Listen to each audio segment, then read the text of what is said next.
From this moment, life has begun. From this moment, you are the one.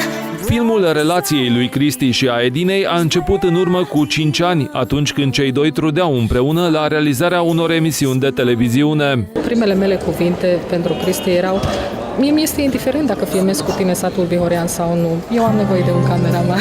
S-au plăcut și au decis să rămână împreună. De atunci, dragostea care i-a unit a învins orice barieră și i-a adus duminică în fața ofițerului stării civile. Emoționați și însoțiți de rude, prieteni și colegi, au făcut cel mai important pas din viața lor. Gânduri am multe, dar să vedem câte putem realiza dintre ele. De mult mă simt foarte bine, acum și mai bine și pe viitor poate splendid. Colegii din TVS le urează Edinei și lui Cristi ca filmul vieții lor împreună să fie un lungmetraj premiat cu toate fericirile unei familii. Iar fetiței care li se va naște nu peste mult timp îi dorim să fie sănătoasă și să-i facă fericiți pe cei doi părinți. I will love you as long